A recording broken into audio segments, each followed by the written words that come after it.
नए नए ज्ञान की धारा प्राप्त करने के लिए एवं जीवन को सुखमय बनाने के लिए जुड़े गुरुदेव जी के इस चैनल से और करें चैनल को सब्सक्राइब, वीडियो को लाइक व शेयर तथा बेल आइकन के बटन को दबाकर पाएं नए नए वीडियो के अपडेट।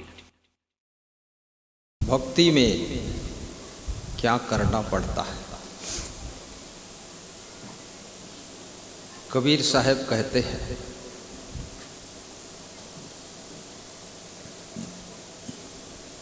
भक्ति महल बहु ऊंच है, दूर ही ते दर्शाए, जो कोई जन भक्ति करे, शोभा वर्ण न जाए, शोभा वर्ण न जाए।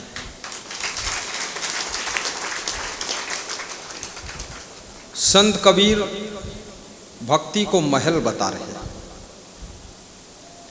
एक तो महल सीमेंट पत्थर ईंट का बनता है, उसमें तुम्हारा शरीर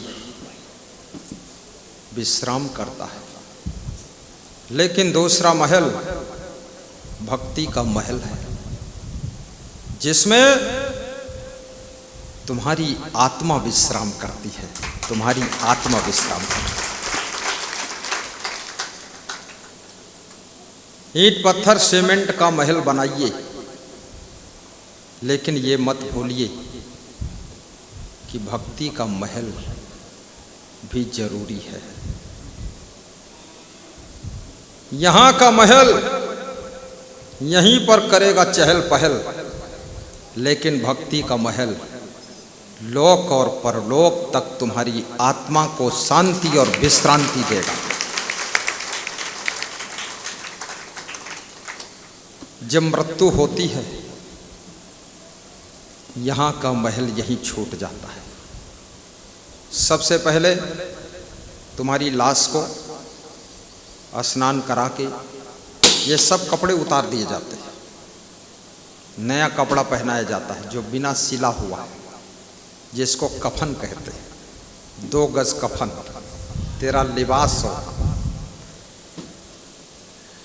बहुत लोग डर गए, ये क्या बात बता रहे गुरु जी। मौत की बात, जिंदगी की बात, फिर मौत की बात, लोक की बात, फिर परलोक की बात।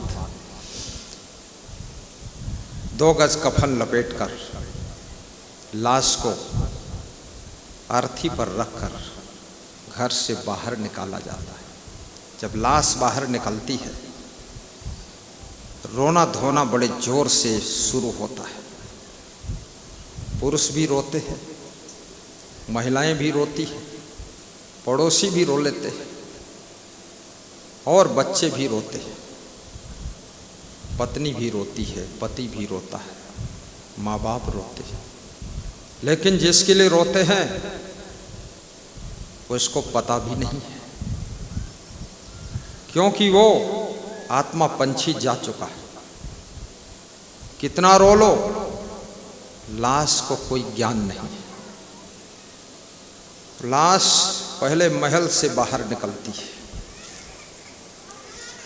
फिर आपकी पत्नी आगे बढ़ती है तो केवल द्वार तक।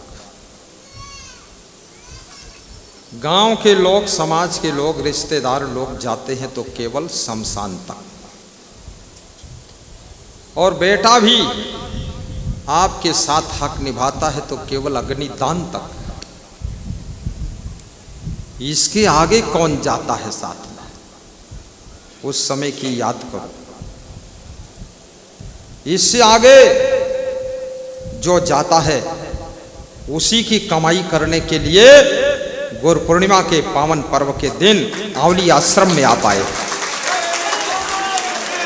जय बोलिए सद्गुरु भगवान की जय, संत समाज की जय, भक्त समाज की जय।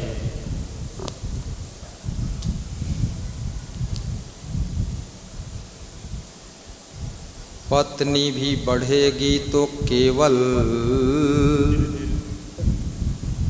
द्वार तक, गांव के लोग चलेंगे तो केवल शमशान तक। बेटा भी हक निभाएगा तो केवल अग्निदान तक। अब इसके आगे कौन है? आगे कोई जाने वाला नहीं है। अग्निदान के बाद सब वापस आने वाले हैं। उसके बाद सासू के जेवर बांटना शुरू होता है। छोटी बहू कहती है हमें नथुनी नहीं मिली, और बड़ी कहती हमको पायल नहीं मिली, और मंझली कहती है हमको गले का हार नहीं मिला, और मंझली के बाद जो गंजली है वो भी कहती हमको कुंडल नहीं मिले। सासू की आत्मा की चिंता किसी को नहीं है, कहाँ गई, जानवर बन गई कि सांप बनकर पैदा हुई, सासू बिच्छू बनकर जन्म ली कि सासू क्या हुआ, हमको कुंडल नहीं मिला, ये हुआ। सब उसी टेंशन में। इसलिए सासू की सेवा भी निष्काम सेवा करिए, माँ बाप की सेवा भी निष्काम सेवा करिए। सकाम सेवा का फल एक लिमिट में मिलता है, और निष्काम सेवा का फल अनलिमिटेड मिलता है, असीमित मिलता है। जय। माता पिता की सेवा भी निष्काम सेवा करना। रोज गुरु नहीं मिलेंगे तुमको सेवा के लिए।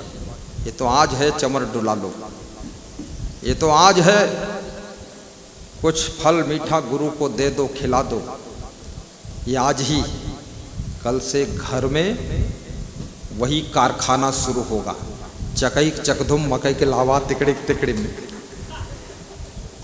तो गुरु का रूप अपने माँ बाप में देख लीजिए और उनकी सेवा कर दीजिए, माँ बाप की सेवा कर दीजिए।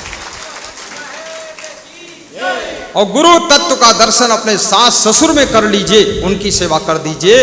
दादा दादी में उनका दर्शन करिए, उनकी सेवा कर दीजिए। और अपने पति में उनका रूप देखकर उनकी सेवा कर दीजिए। और अपने परिवार में गुरु का विस्तार देख करके पूरे परिवार की सेवा कर दीजिए।